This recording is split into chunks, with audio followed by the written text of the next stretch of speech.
Guru Mata, lately I've been noticing something uncomfortable within myself. I catch myself judging others. When I look at people who aren't on the spiritual path, thoughts arise like, they're asleep, they don't understand, they're stupid and wasting life chasing material pleasures. And when I see fellow seekers following other traditions, I start believing their path is inferior and their gurus are misleading them. Sometimes I even gossip or joke about them to feel superior.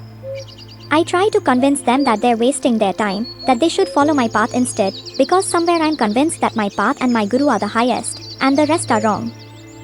First, understand this clearly. This is a trap. What you judge in others, you quietly plant within yourself. What you gossip about, you nourish with your attention. And whatever you keep repeating about others, begins to take root in your own mind. Slowly, without even noticing it, you start turning into the very person you once judged and condemned. So, by calling someone stupid, I actually create stupidity within myself? And this sense of superiority I feel, is it really coming from feeling of inferiority? Is it the fear that I might be wrong, and that's why I try to force others to follow my path, just so I can feel secure about my own? Yes, Arav. That is exactly what's happening.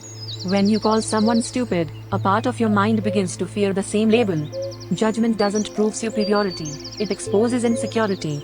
If your path were truly steady in your heart, you wouldn't need anyone else to validate it. So basically, I've become an unpaid brand ambassador of enlightenment, doing spiritual marketing like. Join my path now. Limited seats. Enlightenment guaranteed, or your ego back for free. Superiority is not strength, it is fear trying to look tall. Fear whispers, if others are wrong, then I must be right. And if I am right, I am safe. To protect that illusion of safety, the ego begins converting, convincing, and correcting everyone around it, not because your truth is powerful, but because your trust in it is fragile. So I've basically turned into a spiritual insurance agent. Follow my path now.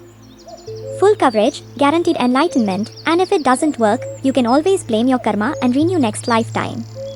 Exactly.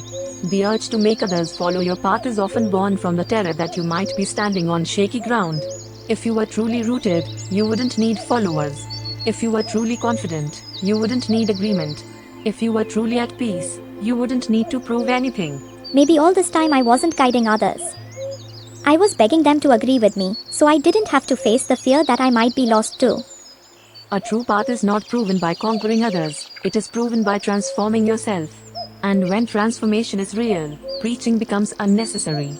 Your actions speak louder than any scripture, your presence teaches more than your voice, and your calmness becomes living evidence of your path.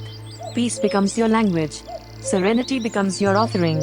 And without trying, without forcing, without convincing, you become a silent lighthouse. The lost ships of wandering souls will find their way to you on their own. Not because you demanded it, but because truth recognized itself in you.